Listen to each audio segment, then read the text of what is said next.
It doesn't matter if you have a code like me.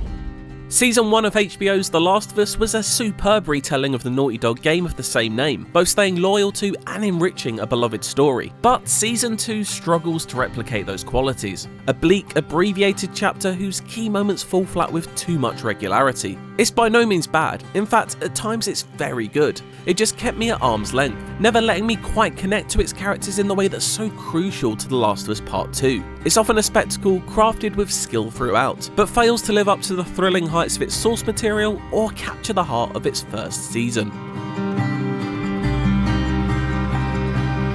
If Season 1 was about discovering love in the post-apocalypse, Season 2 is about holding on to hate, and the more rugged production design reflects this. Fire engulfs snow, melting it away to reveal the fragility of the world these characters inhabit. 5 years after Joel, played by Pedro Pascal, freed Ellie, Bella Ramsey, from the Firefly Hospital, we see cities that have fallen apart at seams, with cult-infused graffiti and showcases of mass murder seemingly on every street corner. It evokes the descent into hell that Ellie goes on, as everything, including the elements, turn against her, with rain pouring and darkness overwhelming sunlight with increasing frequency. The show is dark in every sense of the word, with little aside from a few dad jokes and the occasional love song to lift the gloom. These moments that puncture through the misery and offer hope are always welcome though, despite how deliberately eye-rolling the punchlines may seem. They're at the crux of what makes The Last of Us still compelling, if flawed television this time around. I'm not envious of showrunners Neil Druckmann and Craig Mazin. Adapting The Last of Us Part 2 and balancing its many reveals with moments of shocking violence and subtle revelations is a high-wire act indeed. Splitting the game into multiple seasons to adhere to a dual perspective story that delivers its heaviest hammer blows in flashbacks was always going to be a challenge. For what it's worth, I love Part 2, even more than the original Last of Us game, but watching the HBO version has me questioning just how much of that is due to being able to actively control its leads, and just how much being part of this story is what makes it work. Those coming in fresh may be as equally flawed by the way the story is being told here, but I can't say it fully works for me. I think this is largely due to some big early revelations emerging about Kaityln Dever's Abby. She's a less compelling presence when she isn't shrouded in mystery. As a whole, Season 2 feels a little stop-start, a startling cadence where momentum quickly ramps up with action scene after the next, before grinding to a halt with whole episodes dedicated to reflection and remembrance. And with only 7 episodes to play with, it struggles to find its rhythm as a result. You swore. Much like the first season and The Last of Us Part 1, the game's larger plot remains intact here. The same events still take place, albeit sometimes presented to us at different junctures, with some expanded upon to add context, but never to the extent that Bill's story was woven into Season 1. That's not to say that flashbacks aren't liberally utilised as a narrative device. They're often passed out to give extra context to choices being made or emotions being felt. Pascal continues to portray Joel with an excellent tearful humanity as he learns to live with his fateful actions in Salt Lake City. Ellie is all that matters to him now, and that's expertly conveyed by Pascal's eyes, which worked overtime in numerous heartfelt conversations with his surrogate daughter. The jumping back and forth in time is largely successful here too, filling us in on fresh faces such as Jeffrey Wright's Isaac, a deliciously performed character who is woefully underexplored in the game. But one episode that takes place almost entirely in the past doesn't quite work, mainly due to where it falls during the season. The individual scenes are beautifully performed and often tugged my heart in several directions, but it just felt oddly placed in the series as a whole,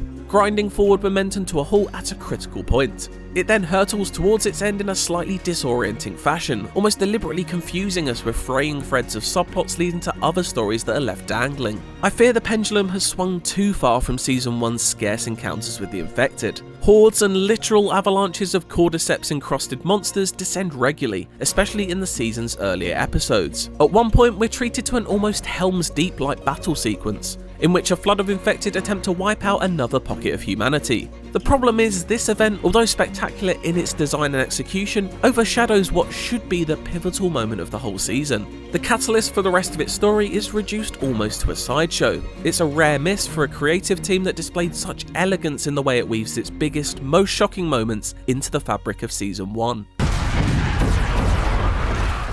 After a stop-start beginning, the show settles into more of a rhythm, albeit a breakneck one. A familiar feel of deadly road tripping is resumed, with some of the game's deadliest foes transferring over to add horror to every dark corner, and providing some of the season's brightest highlights too. Episode 4 proved my favourite of the bunch. Tribalism is at the core of this season, and indeed the core theme that resonates through its source material. Seattle has its warring factions, and Jackson is a tribe all of its own. The problem is that Ellie has never been one for authority, stretching back to her Fedra training days and subsequent betrayal of the Fireflies at the hands of Joel. Personal ties are what powers her choices, and that internal conflict between selfishness and selflessness is keenly explored. This is aided by Ellie's new friends Jesse and Dina, who are played fantastically by young Mazine and Isabela Merced respectively. Gabrielle Luna is the early episode's MVP, his Tommy is the rock of Jackson, tender but strong and the cool to his often hot-headed and impulsive brother Joel. But it's the charismatic Merced who's the star of the show in season 2.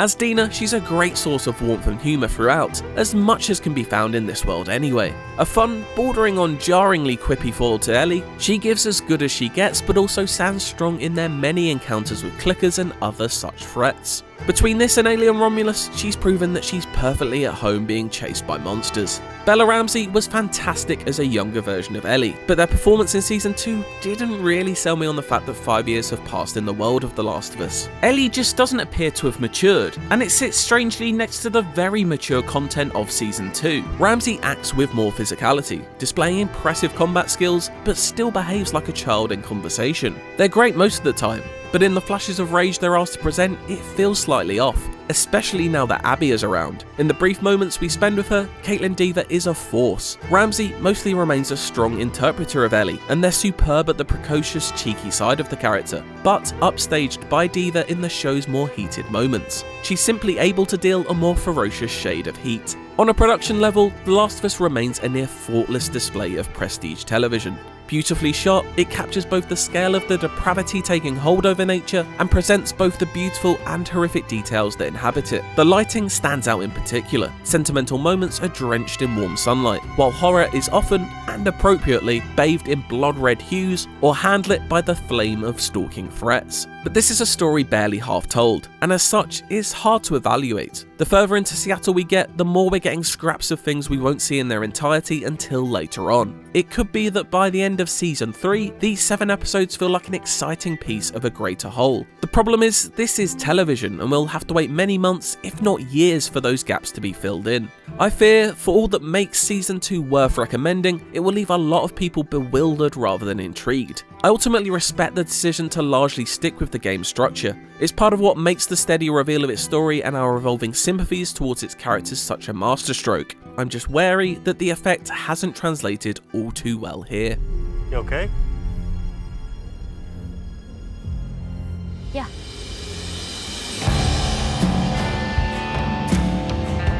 It was always going to be a challenge to adapt The Last of Us Part 2's sprawling, twisting story into a television show across multiple seasons. And at the halfway point, the jury is still out on whether it will ultimately work.